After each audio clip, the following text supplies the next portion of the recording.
I think audits are one of the commonly forgotten pieces of IT. So the purpose of an audit, there's different kinds of audits. There's internal audits and there's external audits.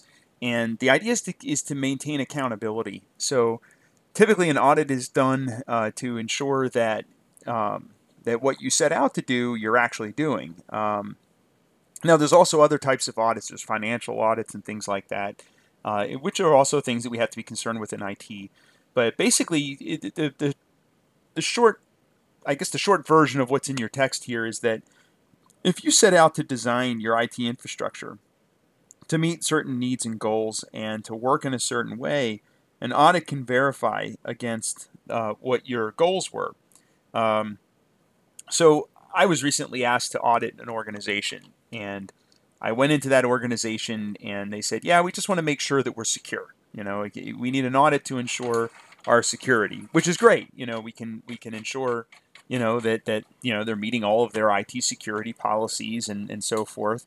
The problem is when I asked them, "What are your IT security policies? What are you securing?" They didn't know.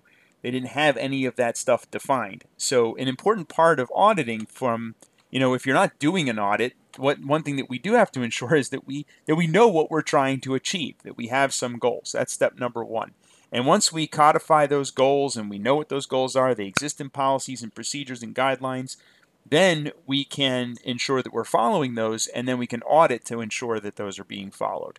And that's really what an IT audit is all about. So from a cloud perspective, we obviously have to modify a lot of those policies and procedures, and our goals change a little bit when we're in the cloud. We have all of these newer um, concerns that we brought up in this course that have to be revised and revisited in our policies, procedures, and guidelines. And so one of the goals of an audit would be to make sure that we're making effective use of the cloud, that our cloud security goals are being met. And again, we should have those defined exactly what they are.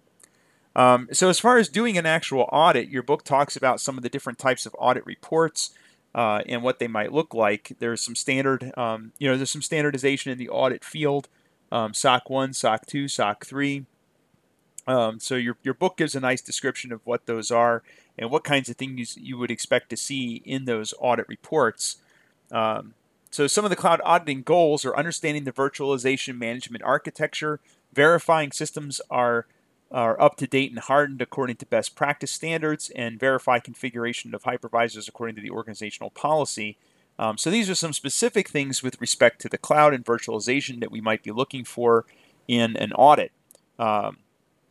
So some of the goals to be able to understand, measure, and communicate the effectiveness of this cloud security provider, controls, and security to organizational stakeholders and executives. In other words, the executives and stakeholders are going to say, okay, our IT department has us moving to the cloud.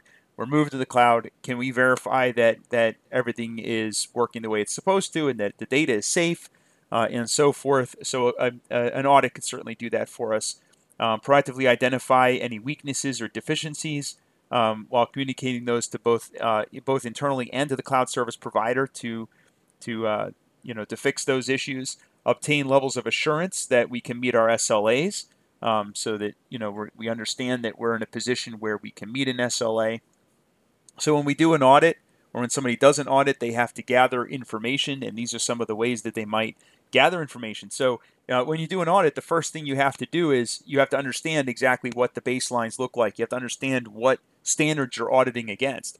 If an organization doesn't have, let's say one organization has a password policy that requires passwords that are 8 characters and only have to contain letters and numbers. But then another organization might have a password policy where the passwords have to be 16 characters with letters, numbers, and special characters. Those are two different policies, and you can't just blindly go in and do an audit and say, "Oh, you're not secure because you're not complying with, with best practice for passwords." That's really not the point of an audit. The audit is to say, "Okay, here is the policy that you laid out. Are you complying with the policy that you defined?" For example, a password policy. So we really have to understand what their goals are, what their security posture is, and what the organization is looking for in their IT infrastructure, and then we can audit against that. So that's really the first step. And then once we have that, we systematically go through and we audit all that. And if somebody doesn't have those policies and procedures codified into some documentation, then that's something that you would have to do first. So you have to get that documentation in place before an audit can be, before you can do an audit. So the scope of an audit could be all of the things you see here on my screen. But basically, the scope of the audit for IT is going to be basically all of the IT infrastructure and all the policies and procedures that affect IT. So gap analysis is after you do an audit, you're going to discover that that you're not meeting some of the objectives that you are auditing against. So a gap analysis is when we look at the outcome of the audit and we try to assess what those shortcomings are, and then we have to evaluate what we can do to close that gap. So that's basically what gap analysis is.